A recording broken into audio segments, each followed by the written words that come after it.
Hi, I'm Brittany Ashley, your host of Breaking Norms, Building Dreams, your guide through this transformative journey in both business and life. This is your place crafted for dreamers, doers, or anyone who has been told they can't. Get ready as we challenge those narratives together. You're tuning in live to the United Public Radio Network, airing on 105.3 and 107.7 FM in New Orleans. We are streaming on all the popular platforms every Monday at 3 p.m. Eastern Standard Time.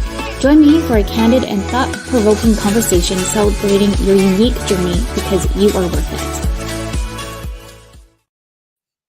Hello, everyone. Thank you for tuning in today. You're listening to Breaking Norms, Building Dreams. I'm your host, Brittany Ashley, and we are broadcasting live on the United Public Radio Network and UFO Paranormal Radio Network, 105.3 and 107.7 FM in New Orleans. Get ready to escape the next hour with me, with Jill, to break norms and build dreams. Hi, Jill. Thank you so much for coming on today. Oh, it's my pleasure. I'm so happy to be here with you. I'm so excited to have you. For some of the listeners who don't know who Jill is an author, speaker, and a host of Grow Like a Mother podcast, which is absolutely amazing. If you have not listened to it, please go listen. Her book about happy, healthy, wealthy, and wise is available now anywhere. Is it anywhere? Anywhere on Amazon? Amazing. Everywhere. We'll talk more about that in the show, and also what you do, because I know a lot about you. I've been listening to your podcast, but let's tell all the listeners a bit more about who Jill is and your podcast and everything else you've been up to. Yeah, thanks. Well, it's kind of a wild journey, but I'm a mom and I'm a business owner, and my business is centered around helping moms grow, hence the name Grow Like a Mother of the podcast. And what I am really good at, my kind of secret sauce, is personalizing things for mom, specifically in the realm of time management. So I have a lot of different things that I do, but time management coaching is sort of my number one thing right now that I'm really excited about. And of course, I have just released a book, I guess, in November last year, November 23. So it's not just anymore. Yes, because when we chatted, it was it was just kind of rolling out there. Yeah, but it's been so cool to see the journey of becoming an author, and the feedback that I'm getting is really fun because the book is set up like a page a day kind of read. So for moms, it's really easy. You don't have to sit down and read cover to cover because that's such a challenge. I always hear moms saying that they want to read more, but they don't have time. And I'm like, no problem. I got you. It's true. I'm such a slow reader. And so just to know it's like a page, I'm like, oh yes, I can probably do that. Yeah, totally. Yeah. Well, share more about how you started, Jill, like a little bit of your background so everyone can kind of get to know a bit more about you. Of course. So I was a business major and ended up in the hospitality industry for most of my career, right out of university, up until I had my second baby. And I decided during my maternity leave with my second baby that I was not going to go back downtown to work at this big luxury hotel in sales where it was like nights and evenings and weekends and stress. And I'm like, you know what? No, I live out in the country now. I'm not doing that commute. I've got 2 kids now. So I decided that I was actually going to dive into entrepreneurship for the first time, which had always been a dream. But my first go at it was a ladies' consignment store for clothing. And I had a girlfriend who did that on the other end of Canada in the East Coast. And so she was kind of my mentor to walk me through it. And doors were supposed to open in April of 2020, which is really crappy timing for retail business. Yeah. So we eventually got like all of the permits sorted and the city office opened again to give me my business license and all that. And I saw that business through over the course of a year and a half from the whole life cycle of a business, from conception to deconstruction, if you will. And what I learned from that experience was that entrepreneurship was in my blood, but it wasn't clothing I was really passionate about. It was the community I was building of women coming together. That's that. Yeah. And then from there started the podcast, and the book came along a couple years later. And all along that time, I've been coaching moms to step into the driver's seat of their own life and make sure that they're prioritizing themselves. Yes, along with entrepreneurship, which in itself is a big hurdle to juggle all of that in itself. And then 2 little ones, 1 little one, 5 little ones. I'm not sure how many some of the listeners have out there. But like one of our subcontractors on our team has 4 kiddos. And so sometimes I'm just like, oh, we need to get your systems in place a little bit too. So then you feel such more relaxed. And let's tap into that a little bit, because I know you're all about systems and I'm all about systems. And I can't say enough great things about systems. And I find like a lot of people, they're like, oh, I don't want to lose that customer service touch. But the thing is, you need to look at it. You need to have to be some like sane as well while you're building a business with kids. Yeah, totally. I think it's what saves us. Because with the system, what you're getting is you're getting a hack, right? You're getting a way for something to get done without you mentally needing to think about it each time, which, as women and as moms, we often will carry the mental load of the entire family. And it's always goes back to this example I like to think of, like, well, what do you want for dinner? I want you not to ask me what to have for dinner, right? Like, I just want to not make the decision. And so that's why I love systems, is because you can make the decision once on how you want something to go. Whether it's, a system in your business with a piece of software or a flow, or whether it is, having the same t-shirt and jeans that you wear every Monday, or tacos every Tuesday for dinner.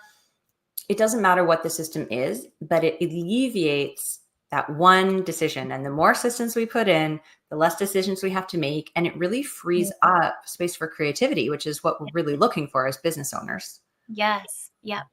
And I think it's important to kind of keep in mind too, it's okay to adjust the systems as you go. And sometimes you're not always going to be able to map it all out from the beginning. Because I find when I've talked to a few and they're like, oh my goodness, I don't even know where to start, and get overwhelmed. And then they just kind of shut down and they don't actually sometimes even implement. But sometimes we can just start small. So if you're just starting a business, what are like the little things to kind of systemize that? So maybe the discovery calls, maybe there's only set amount of days. So putting boundaries in place are really important too, knowing the boundaries, like your non-negotiables, I like to say, and then building systems around those to help you kind of feel a little bit more control. I know with myself, when I first started my business, I was like, how am I going to run this business with an 8-month-old? And who still needs me, still breastfeeding, all these things, and still trying to build a foundational business. So then I don't have to go back to a 9-to-5. And then I was like, oh, because luckily I worked in tech. So I was like, you know what, this is where the automation needs to come in. And I kind of went on my own venture. And like right now, this year is my years to like, the business now has been about 5 years, give or take. And I was like, the system doesn't work for me anymore. I'm starting to do things a lot more manual than I need to. And there's no point of having any systems in place if you're finding that you're doing like the stop go game. So like I was just telling you before we came on live here, this is the year for system cleanup, system refresh, brand refresh, all the fun things. And I'm excited. And that's kind of been the same for me, actually. I finally left my 9-to-5 in February of this year, and I'm like full-time. Yeah, it's great. So full-time entrepreneuring now. And the thing that I loved most was having the time to like set a solid foundation for the business, so that when I want to gear up, I'm ready. And it's not like I'm scrambling, and it's not like I can't keep up, because when I want to turn that faucet on, and I'm not, I didn't want to turn the faucet on until I knew that everything was in place. And that was always really important to me, like just in my body, feeling safe in my business, Yeah. And I find, I love systems. I can't say enough great things about systems as you do, but with the system piece, I find that a lot do get overwhelmed with it. And it's good to just kind of get on strategy calls, or just talking with maybe other fellow entrepreneurs that are within your industry, just to kind of pick their brain, to kind of see what they've done. If this is something completely new to you, will help you kind of feel a bit more at ease. But for me, myself, like looking back, I'm like, I've changed this business so many times that I feel like I always joke that I'm like a hippie, but I didn't know that you were in the hospitality industry. That's so interesting because that's also, I came from that background as well. Oh, And wow. so myself, I'm always like customer service driven. So Mhm. how can I implement that within a system, time frame or anything like that? So maybe you have some input on there. Yeah, I think something that you said earlier really I want to make sure people hear is that you can change your systems. Hmm. They're there to support you for the season you're in. And when your season changes, not if, like when, because everything is always updated, you need to make sure you're updating your systems and making sure they match, right? It's like as you go through your life, you update your wardrobe and make sure that it still represents you and fits you and feels good, right? You update your nutrition plan or your exercise plan, or Hmm. you update your relationships. Sometimes you update the way you parent. So making sure that with our systems, we're really checking in, Mhm. often, whether it be every quarter or whatever feels right for your business, but saying, hey, does this still support me in my goals? Are my goals the same or have they changed? And Mhm. trust yourself to make the changes that are necessary. And you can't feel, I guess bad might be a weird word, but don't feel badly that you are changing things, because it's all growth towards that next thing. You're constantly changing. That's what business is about. And I think also to add to that, think of what makes sense to you. So for me, like I don't have my phone number on the website. Mm-mm. I will never have my phone number on the website. One, because I don't like phones. I think working in the industry, the tech industry, I was like, because I was admin for a bit there, I was just hated the phones.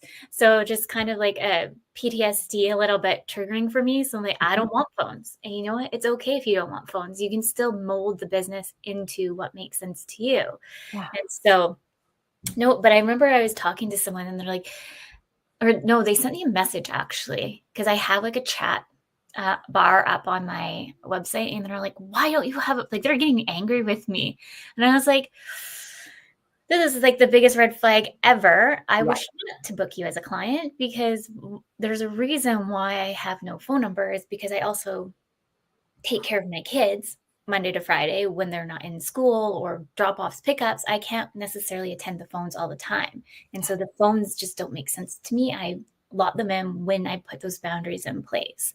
And so just being really aware of your boundaries and your non-negotiables with having kids, parenting is really it's an okay to say no is what I'm trying to say. Oh my God. Yes. And it's okay to ask for help when needed too. Like those are the two things I find that most of my clients just, it, it's so hard to say no and it's so hard to ask for help, but Yeah. creating the boundaries. And I like to really think about boundaries as, instead of putting up a wall and saying no to something, boundaries can feel also like, um, discovering or claiming what it is that you need and figuring out how to get that thing, Yeah. right? So a boundary could be, I need this uninterrupted time with my kids where I'm not worrying about the phone when it's dinner time or bath time or whatever. And so Mhm. how do I get that thing? The boundary is making sure that my phone number is not on the website, right? The boundary isn't, I refuse to answer the phone. I don't want to talk to my clients and sorry, this is my way or the highway. That's not the boundary. The boundary is based on what you need in your Mhm. life to make it a sustainable business so that you can show up from a place of like balance and be able to create the product and the service that you're trying to provide for people. Yeah. I know you and I talked a bit about this too. Like, my kiddo is going in to get autism testing, and we're going through the venture of understanding more of neurodiversity. And I am neurodiverse. I'm self diagnosed with ADHD, but I do have dyslexia. And so finding more about that as me as a mom, and then trying to navigate that with the kiddos, like having those time structures are so important because taking them to the different doctor's appointments or just being a little bit more present is so important. So maybe you can shed some light on some time management strategies for anybody Oh, I listening. know. Yes. And I mean, we can even tailor it to like momming an autistic kid time management Mhm. strategies, because I am there too. But the thing I like to remind people about time management is that it only works if it works for you. So there are strategies out there aplenty. Like you can Google it, and there are pages and pages and pages of time management strategies. But the thing is, not all of them are going to work for you. I'm actually working on, it's coming out next month, but it's a quiz, like to determine what is going to be the best set of tools for your specific personality type for time management. A couple that I find are universally useful for people, though, are to eat your frog. Have you heard of this phrase? No. Yeah, just explain more. I know it sounds so goofy. So there's this productivity consultant named Brian Tracy, and he kind of put a marketing spin or like a productivity spin on an old fable about if the first thing you do every single day is eat a live frog, then nothing worse can happen for the day. That's kind of how the old fable goes. Okay. And so Brian Tracy says, okay, let's think about your frog as a thing on your to-do list that you're procrastinating on, that you don't want to do. The thing that is most important, but you keep putting it off. And so eat your frog is this idea of each and every day choosing the most important thing on your to-do list and doing that first, because it's probably not going to take you as long as you think.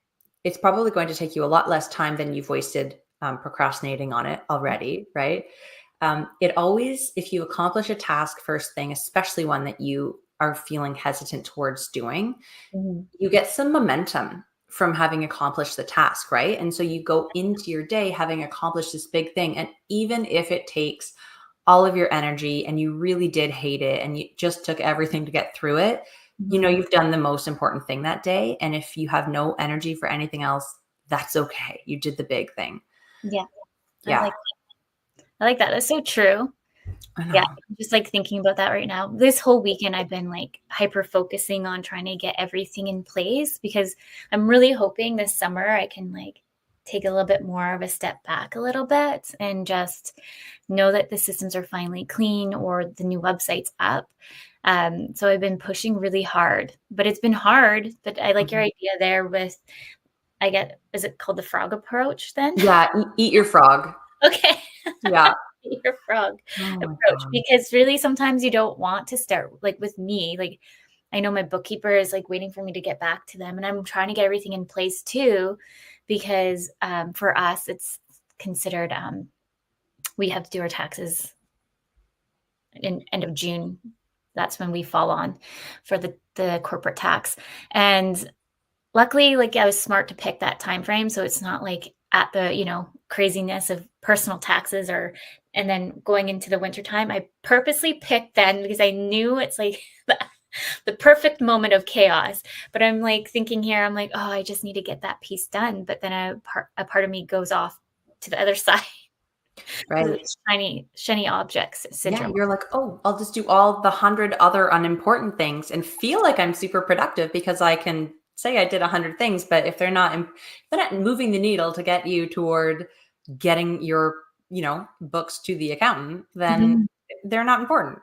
Exactly. Yeah. That's the thing, is we need to really start to think about our time in terms of value exchange almost, right? I think burnout happens when the energy we put out isn't being reciprocated back to us. And so we really need to make sure that we're focusing our time on things that are valuable to us. So we're kind of getting that return, not necessarily a tangible return, but a value return nonetheless. So that if you're spending time, cleaning your house, but at the end of the day is always just, if you've got little ones like we do, continuing to be messy the second after you finish it, you're not getting the value return. So that's not a good use of your time, right? Same thing as you would consider budgeting your money. Consider budgeting your time around things and putting the most important things in first and then working the rest around. It's kind of like, have you heard of the analogy of like stones, rocks, and sand? No. So it's this idea of like, if you have a cup, right? And the big, you have like 3 stones, let's say, on how to spend your time. So your big stones or rocks I guess the rocks are the big ones. The most important things you need to do, or the most things that are valuable to, like family, freedom, fun, something like that. So you put your big rocks in the cup first. Okay. And then you put in the stones. So the stones are the smaller things with regards to your time and your values. So that might be like Getting out in nature or like having friends and working out. So the stones then fall, but there's space under the rocks. So you can, the stones will fall. And then the sand is everything else. But if you had put the sand in first Yeah. and done everything else first, and then put the medium stones in, you wouldn't have space at the top of the glass for the big rocks, the important thing. So it's the same idea, is that you put the important things first in your glass and everything else will find space, but your important things are done first. Yeah. Yeah. I feel like the more you explain that, I was like, I feel like I've heard this, or maybe I'm having like a deja vu moment. I don't know. Yeah, I didn't explain it very well, but the idea is like, Oh, do yeah. the important things first, and there will be room for the other things. But Yeah. if you do it the opposite way around, there's often not enough time dedicated at the end to the important things. So do it first. Yeah. No, I love that. And it's so true. I find, especially with like ADHD, I kind of go all over the place. Yeah. And so, like, just trying to take that moment to really focus sometimes on the important things is super hard. Like, for example, one of the things I'm trying to do is create new portals for clients. And I just need to stand in front of a camera. And the thing is, these videos need to be done because everything like the automation's done. But the videos for these pieces are not done. So I can't push anything live. So it's like this vicious circle. Yeah. I actually had a really great session with an ADHD. She calls herself a neurospicy millennial entrepreneur, and Love she that. has ADHD. And she was trying to get a handle on like, okay, I'm an entrepreneur. I make my own schedule, but like I have ADHD, and so it's really hard for me to figure out what to do with all my time and like create systems Yeah. that I feel good doing. And what we came up with for her, one of the tools was to make sure that that frog or that thing she wants to do that she's been putting off, that Mhm. there's an element of fun attached to it.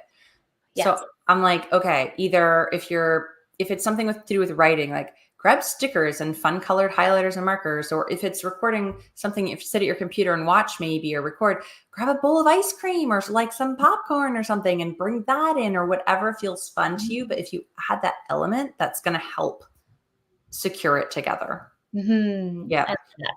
Yeah, because I get bored so fast. Yeah. Like it's ridiculous. Like I always joke like I'm the worst virtual assistant if you ever need me, because if I know how to do it, then I'm done. Like Yeah. I'm like, it's done, one and done. Hmm. On to the next. What Totally. else can I learn? Yeah, I never figured out why I didn't fit into a 9 to 5 until like being an entrepreneur. So I was like, no wonder I didn't fit in, because I needed that like dopamine to make sure that I was constantly learning or whichever to propel forward. Um, I just want to talk about balancing responsibilities a little bit, because as moms, parents, we have a lot of responsibilities. How do you balance and juggle everything in between? I always like to think of balance as a verb, not as like a destination. So it's something I'm constantly doing, is like balancing all the priorities, because everything is changing in terms of its importance, right? Depends on the timing. It depends, if there's a kid that fell down and is bleeding, that's obviously going to take more importance Mhm. over the email that has to go out today because there's a live person bleeding, versus an Yeah. email. Even if I set myself up for a timeline, that can wait. But if there's no bleeding child, that email is top on my list, right? So it depends, and it's a constant balancing act. But something that I find most helpful is making sure that we're resting in the proper way, so that we can show up when we do need to put in extra energy in one place or another. We're coming at it from this place of feeling more full from ourselves, Yeah. and not trying to just run on empty. Some of that can look like, I mean, each person's rest is going to look different based on a lot of factors. I specifically like to look at their human design type, Mhm. and figure out what kind of rest is suited for their basic energy type. But asking for help, creating breaks, making sure that you're prioritizing rest in a way that feels good to you. Like someone who might be a generator in human design, isn't going to do well with sitting and meditating for their rest. They could think of nothing more like less restful than that. They are going to rest by like going for a walk or doing the dishes or having some sort of busy work to keep their body busy. Right? Yeah. That's me. Sound familiar? Yeah. Yeah. I'm trying to remember what exactly I am, because what was the name of that you just said for the human design? Generator. Yes. I'm a manifesting generator. Okay. So a manifesting generator is an interesting one because you're kind of a combination of the two, and you could fall on either end of the spectrum, like more generator like or more manifestor like, right? Mhm. And there's also like when I'm talking about productivity and work with entrepreneurs, one thing I always remind them too is like, listen to your cue to stop. And so for a generator or a manifesting generator, that cue is frustration. Like when you're feeling frustrated, stop what you're doing, walk away. You're not going to make any more progress. It's more productive for you to stop, take 5 minutes, do something else, and come back to it than it is to power through. So those cues are different for each energy type. But yeah, something I'm diving in a lot more to lately is kind of syncing up the human design and time management. It's kind of fun. Oh, that's really neat. Yeah. Yeah, I started kind of navigating more into that this year, and just seeing what I am, and it's so interesting to kind of read that more. So anyone listening, you can definitely just Google it. Use Google as your friend, and there's free quizzes to kind of see where you kind of line up. Actually, one of my subcontractors was like, have you ever done your Myers-Briggs model? And I was like, I feel like I never get the same results though. That's the thing. Those kinds of, it's funny because like an Enneagram or a Myers-Briggs or something like that, it depends on where you're at in your life. Or if you've ever done those, like, I used to get corporately trained on this all the time in hospitality, like your colors, they had like red, yellow, blue, green. And every job I was in, I had a different color, and it was based on like my role. If I was a detail oriented job, like maybe I was a coordinator for somebody, then I was more blue, which was detail oriented. But if I moved into like a sales role, then I'd be more yellow. And because I was interacting with people as my role. So it is really interesting. And there are other ones like, let's say, human design or astrology or something like that, where it's set based on your birthday. So they don't change. But with those, what changes is like what's happening in the stars, so there's always moving pieces. It's so interesting. That's so interesting. I love that. Yeah. We're already at the 30-minute mark for those just tuning in. You're listening to Breaking Norms, Building Dreams.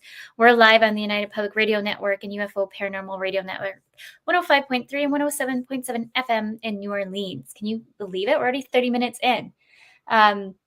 My next question is self-love and well-being. As moms, it's very difficult for time. It's so hard because of it, especially in the beginning of your baby's life. Each and every baby, you're going to experience this over and over, is that they need you so much more in the beginning. Of course they do, right? But as they transition out and become a little bit more independent, moms sometimes have a hard time transitioning out of being needed. And even if they can allow themselves a little bit more space, they don't remember what they like to do in that free time that they're not used to having anymore. I like to give moms an opportunity to start slowly with this sort of self-love, self-care, time for self by each week just finding 60 minutes. And if you can't, then 30 minutes is a good start. But like, put it in your calendar. It doesn't need to be the same time or day each week. Just once in the week, make sure that you are putting aside time, but with no expectation of what you do with it. And you can show up in that time and just ask yourself, like, what do I need? Like, do I need a nap? Do I need to call a girlfriend? Do I need to watch funny YouTube videos and get a laugh? Do I need to move my body, or do I need rest? Do I want to read and do something like for my mind, or do I want to zone out and maybe try to meditate? Is it, like showing up with no expectation prior of how you're going to feel in that moment, and allowing yourself to start to just trust, okay, what do I need in that minute, in that moment? Because then you're practicing this skill of prioritizing what you need, even if it's for a short time. And that's something I'm still trying to navigate for myself. And like, let's just talk a little bit too about mom guilt, because Mm. I feel like if I take that self-time, then the mom guilt comes in. But then I'm doing like all the other things on top of it. And like with my ADHD, especially this year, I don't know what it is, but it's to the point where my anxiety's been like so high that I'm just like, it's easier for me to just sit there and watch TikTok to zone out Mhm. and like regenerate a little bit. But then I also feel guilty. So it's like the Yeah, which I get one? that. Well, I think that like the zoning out on TikTok it can be a really good way to rejuvenate and regenerate yourself, right? Mhm. It's a way of like clearing the mind. You literally do not need any cognitive function to be able to just sit there and zone out, right? But the guilt comes, I think, from not feeling like you use that time to do something. That can Mhm. happen a lot. Or a lot of moms I talk to feel guilty for spending time in their business and away from their kids, especially if they have something that is during a time where they would normally want to be with their kid. Like maybe they have a speech that they have to give in an evening one week, right? And it's really good for their business, but they, even though they're getting something really valuable in return for their time spent there, they still have that guilt about missing out. And I think that the way to remember two different things, actually, two different really important things here is the first, don't compare how much time you're spending with your kids or at your job or with whatever you're feeling guilty about with what anyone else is doing, right? I think that social media can give us this warped perception. I know this is not a new concept. We all know that we get each other's highlight reels on social media, right? Yeah.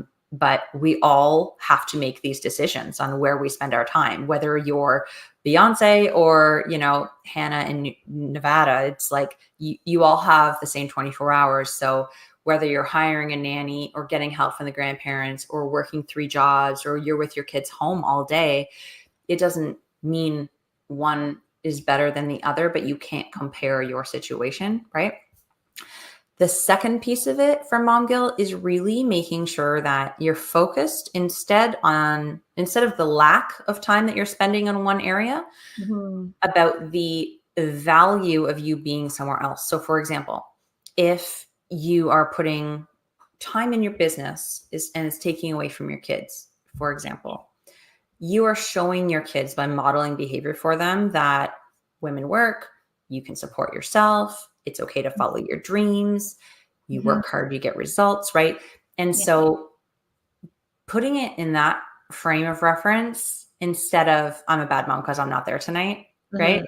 You're actually giving a gift to your kids by modeling for them. And the same thing I think goes with any personal growth that you're doing, even if it's not business related, like sitting down and reading a book for 10 minutes while they sit and read a book for 10 minutes. Yeah. You're showing them that it's okay to slow down and prioritize learning and Mhm. enjoyment, right? And that I like that. it's okay to do that. And then they grow up with this whole different set of like, especially if you're doing these things, pre 7 years old, where their brains are just like taking in everything as truth. You build these little people who grow up to have a lot more tolerance for rest and for self-value and for going for their dreams and less guilt because Yeah. they're seeing it from us. So It's very true. Well, I'm easier actually, said than done. yeah, Yeah.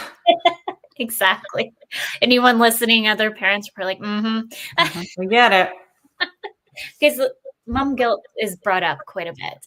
And then the unfortunate thing is well, in this generation with social media, we do have a lot to compare ourselves to.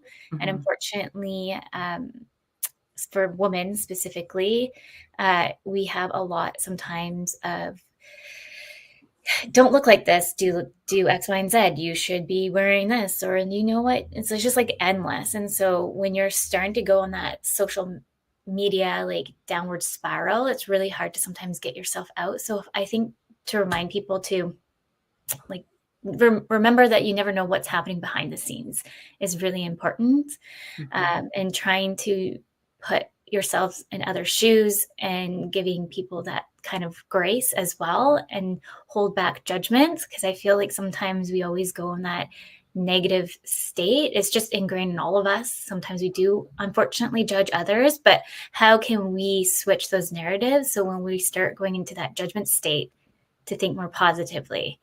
I can't remember what I did. It was like it's a coaching technique for coaches, and we're all kind of broken up in different tiers. No matter what, we're all have judgment in us. There's another few pieces involved, but judgment is always the one. And he was saying, like, remember to take yourself, like your past picture of you when you're a kid, and what would you would have told that kid of, don't judge yourself because of X, Y, and Z. And so it starts to remind yourself to kind of go backwards a bit more, of taking those steps back. And also then try not to compare yourself to other people too. Yeah. You do. I love that. And it's the same thing you like with your own kids. Just what would you tell your own kids in that situation, right? Or what would you want them, how would you want them to start going through their lives, thinking about things with less judgment on themselves or on others, right? Like, yeah. Yeah, 100%. This is a funny thing that happened on the weekend. We're going to rewind this for my daughter's wedding if she ever gets married. So we got a phone call from the principal, and they're like, oh, we don't know how to tell you this, but your daughter ate some fertilizer. Oh, God. Like, oh. And I'm just sitting there. I'm like, I don't know what to say about this. That's a first. Yeah. I'm like, that's a first. And they're like, can we just make sure that we tell them not to eat things off the ground? I'm like, oh, 100%. That will be our first discussion when we get her. And I was like, you know what? She probably has been influenced. It's my first thought. And when I went to go pick her up, there she was, hand in hand with another little girl. I'm like, I knew it. Yeah. And just like our kids are having these influences all the time, so are we, right? Like it's exactly. Yeah. Would you just think the young self if you were influenced to go get told, by the way, she's fine. We call it poison control. All is good. It was just, apparently she didn't fully eat it. So we're good. Side note there, just in case anyone's very stressed out. But she was like, oh, well, because she did it, I did it. And so you have to start thinking too, just because you're a parent going through something and looking at social media because they did it doesn't make sense for you to do it. Yeah. Like maybe not eating fertilizer, but just to kind of put that a little bit more in perspective, a bit more. Yeah. And even we can take that further and talk about trends as business owners, right?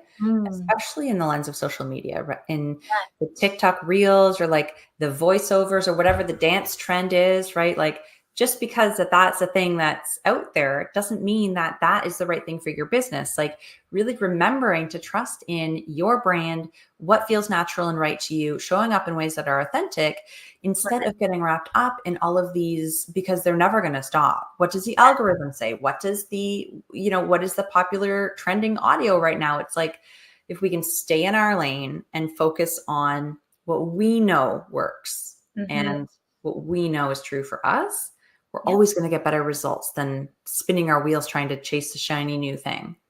100%. We just did like a brainstorming session, and this particular person was like, just talking about social media, being like, I feel like I need to really show up. I feel like I need to put my money and hire somebody to do social media. And I popped in and I was like, well, like, what's your return on investment? Does it make sense for you to actually be there? Because I'm going to tell you right now, you're probably putting money down the drain. I'd rather you show up that's more authentic to you, like you're just saying, and be true to who you want to be. So what do you like? And naturally, they love doing YouTube videos. And I was like, then do that. Yeah. And then you can cross promote those to other channels if you want to. Use like a social media management tool to cross promote. Make sure you're showing up right here, and that's your focus. And that's where you get your return on investment on. And voila, you're still tapping everywhere you need to, but you're still being authentic to who you are. Yeah. And I feel like, because there's so many marketers, there's so many pick a niche or all these things. I think, like, even to this day, I never niche down, and I'm a marketer. Yeah. I just say, just whatever feels right. And if you feel like you're in alignment with those clients or those prospects, then really nurture them, and one thing will lead to another. Yeah, with the business and momhood, I want to ask about being present, because we talked about self love, balancing time management, but how about being present? That's a really hard one because we've got like, I always like to think of them as like B reels in the back of your mind. Like, even though you're in something, there's other stories playing. Oh, I gotta do Yeah. this. Can't remember. Can't forget this. Or what am I gonna do about this thing? Oh yeah, the school form that needs to be signed, and like all of these stories, thoughts, Mhm. and seemingly important things running in our brains at all time, which prevent us from being present. And this morning I realized, like, our phones. Obviously, I'm sitting on the couch with my son trying to check an email while he's doing something on his phone, and he's just quiet. But then he's like, "Well, watch this thing with me," and I'm like, "Yeah, but one sec. I just need to, like, real quick do this one thing, right?" Yeah. But no one else is up, and it's this sweet, quiet time that just he and I have together. And I'm like, okay, like, you can do this email later, but really, I'm like, oh my God, I just need 2 seconds. But to be present with him in that moment requires me to sort of sacrifice a little bit in terms of the other thing on my plate. Mhm. But knowing that, I always like to set up my day to know that I have 20 minutes set aside to do those types of admin things in pockets throughout the day, maybe, so that I'm not stressed about, okay, if I don't do it now, that's fine. I'm not going to forget, because I know coming up, I've got that time set aside to do that. That really helps me. Another thing that really helps me to be present in whatever role I'm in, whether it be like girlfriend, mom, business owner, um, Mhm. is having like an opening routine and a closing routine for the job. So, Yeah. for example, when I sit down to work, I always like light a candle, set an intention for what I want to get done, or like how I want to show up in that time. And when I'm done my work for that time, it's always okay, blow out the candle, shut the computer screen, like, off I go. Um, Mhm. at the at the times where I'm transitioning into picking my kids up, it's always okay, specifically like after school pickup, because I've had my brain going a million places all day for my job, right? But I pick them up. I'm like, okay, bring all that energy back to me. How do I want this next 2, 3 hours to go with these kids? What have they been experiencing today? And just like switching my mind to put the focus on them. And then once they're in bed, whatever the case is for my next job, right? Or on the weekends is different. And each piece of my day throughout my business is different as well. So I find that having something to anchor you into starting and finishing the role that you're doing for the hour is really helpful. Mhm. I like that. Yeah. I'm still learning to, like, we're almost, I can't believe, almost a full year into school.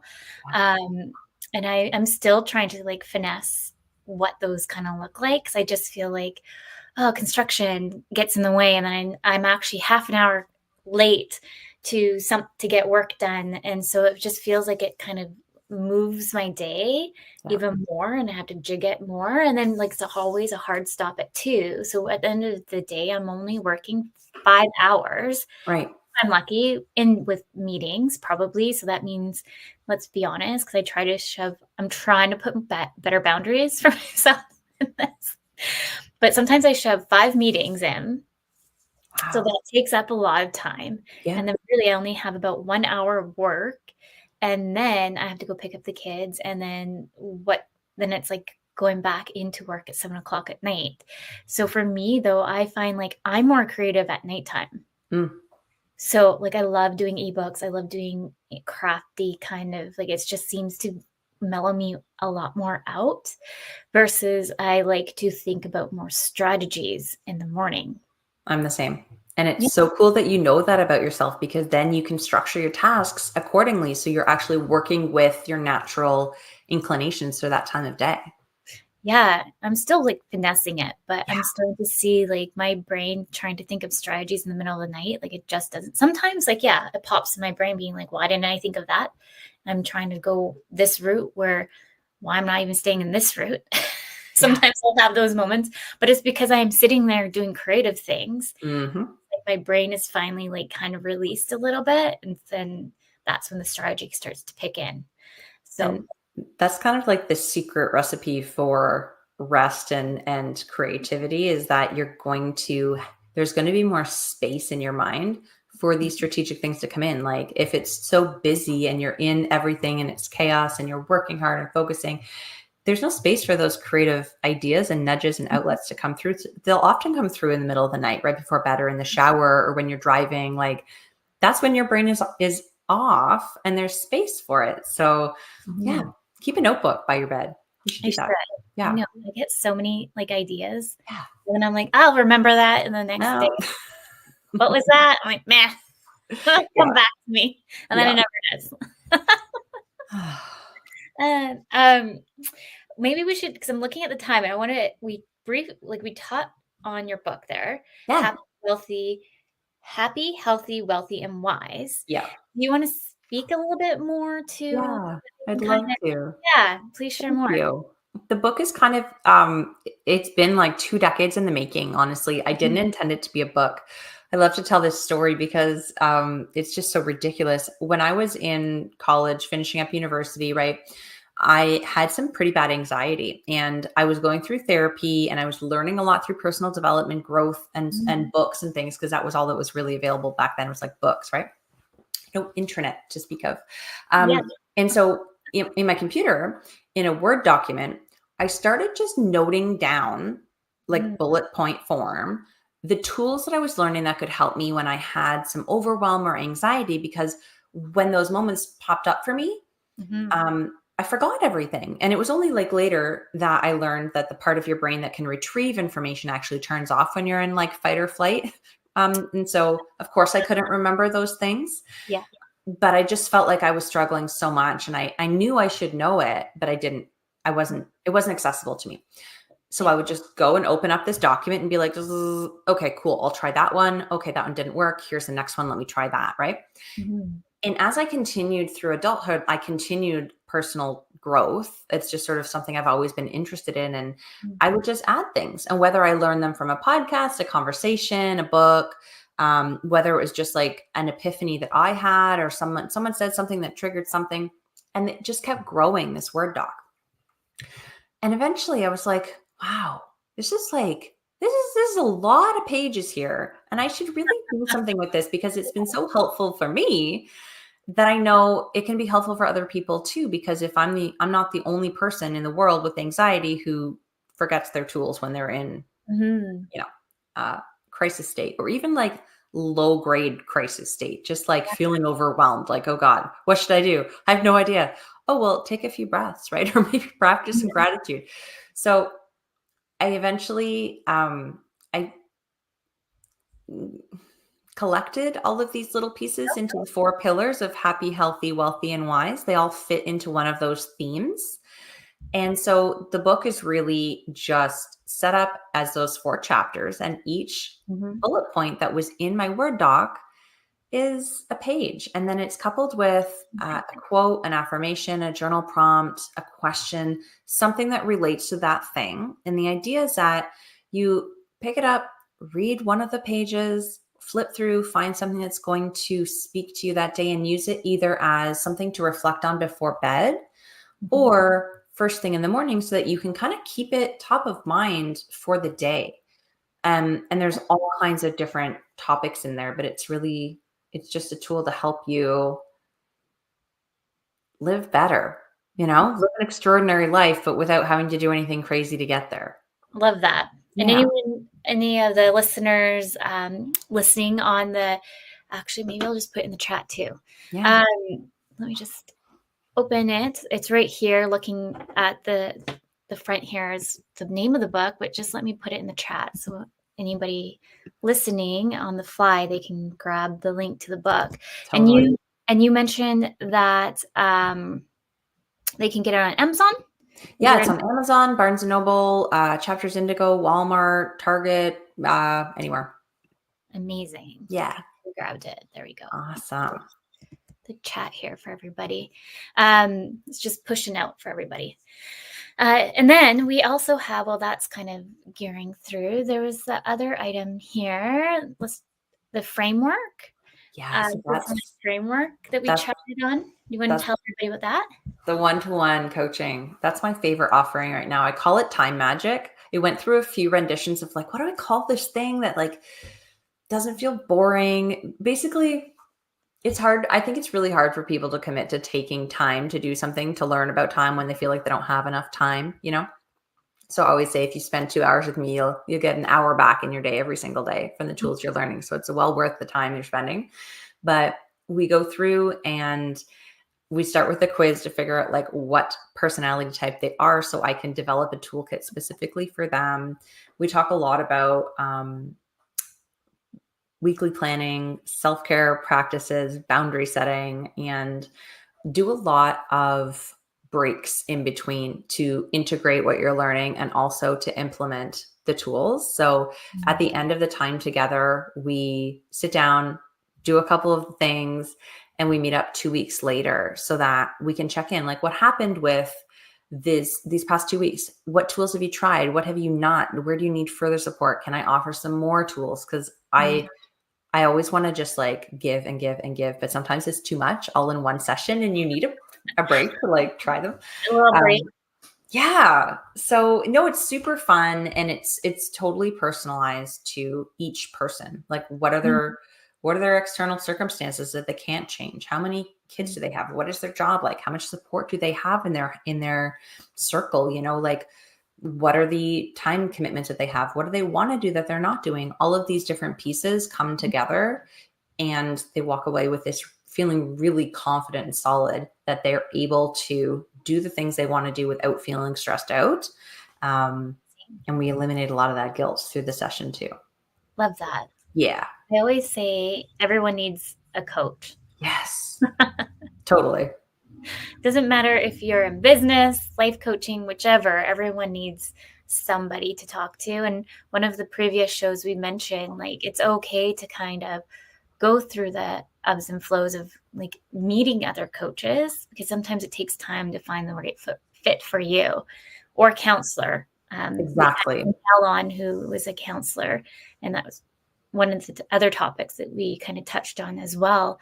It's just kind of like when you're looking for a service or even a piece of clothing, you want to try it to see, make sure it fits. Yeah. It's not like if you go into a store and you find a t-shirt that's not quite right, you're like, I'm done with t-shirts. No more t-shirts for me. You know, like, you're not going to find the right one in the first time necessarily. The same thing is true with a therapist, a coach, a life partner, like a friend, all the things. Yes. 100%. Yeah. So always make sure you also try to go on discovery calls too, and just get those little kind of connection pieces. Yeah. I'm just looking at the time. I thought maybe we can end with kind of wrapping up on like mindset and positive thinking. Mm-hmm. I feel like right now I've been meeting a lot of different entrepreneurs, moms, parents, and unfortunately with the market here all over the world, Canada, it's been interesting for a lot of entrepreneurs. I know a lot of people are losing clients left, right, and center. It seems like I just feel like we all just need to ride the wave. And one thing, like what we're doing, is fixing our systems, a slight rebrand, I would say, and thinking of different kind of strategies of adding on more services so we can accommodate more to these changes. But do you have any tips and tricks for a positive mindset? Mindset is something that is integral for no matter what you're doing in life, right? It's one of those pieces that is a constant practice. And the biggest piece of it for me is just remembering that you can control it and that your mindset dictates every piece of your life. So there's a lot of benefit to mastering the mindset and to being in control of the thoughts that are going through your head, because they do present your reality, but it's also an enormous task to be focused on that all the time. It's exhausting, right?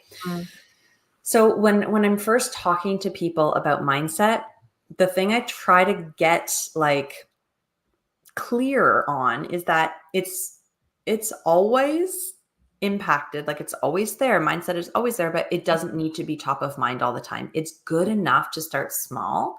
Yes. It's good enough to catch yourself if you're having a bad moment and have some tools to change that mindset.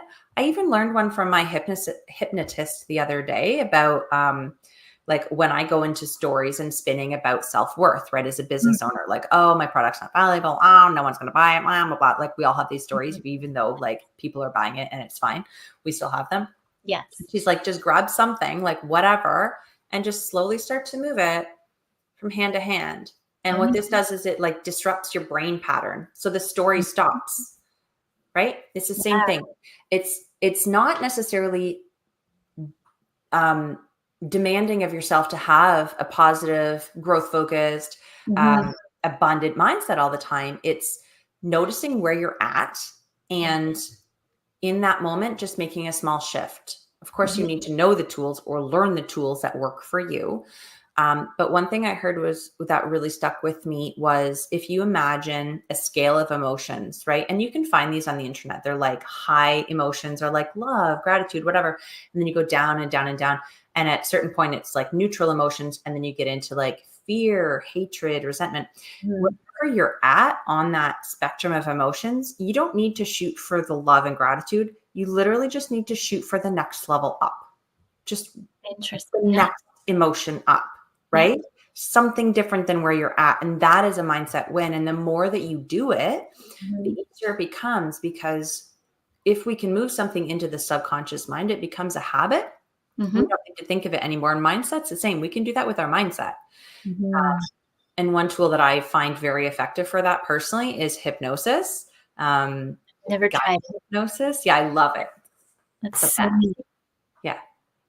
Oh, well, thank you for that. Yeah, I find that's definitely something I've had to master along the way, but I'm not by any means by any expert. But I feel like as I built this for the last 5 years, having like a strong mindset really helps you push forward, because entrepreneurship is hard. Parenting is hard. So the combination of the two is just, how can you look more positive forward in whatever shape and form that might look like to you, will help you kind of take that one negative step back forward again. Yeah, absolutely. Well said. Yeah. Well, thank you, Jill, for coming on the show. I'm so excited for your book. I'll have to get it. And I'm coming on your podcast. Let's just quickly talk on that before we jump off here. Everyone can come and see your podcast at Grow Like a Mother. I'll put that in your social media link down below as well for everybody. But do you have a range with guests on the show, just for anybody kind of listening, thinking of listening, what they're going to expect? Yeah, totally. So, I mean, I have business owners like yourself who come on and share about their journey. I have people who are in the parenting space. I actually had someone who was on specifically to talk about ADHD in kids and raising them. And I have people talking about lots. I have so many sort of woo people now that I started a Woo Woo Wednesday segment. So we talk about like energetics and manifesting and dreams and crystals. And then we also talk about growth and habits and mindset a lot, and feminine power. Some people come on and talk about it. Literally runs the gamut, which is so fun. I'm in season 3, so there's a lot of episodes on a lot of different topics there. There's certainly something for everybody, but it's focused and geared towards moms who want to work on themselves and remember who they are outside of that role of mom. Love that. And we chatted on time management and imposter syndrome.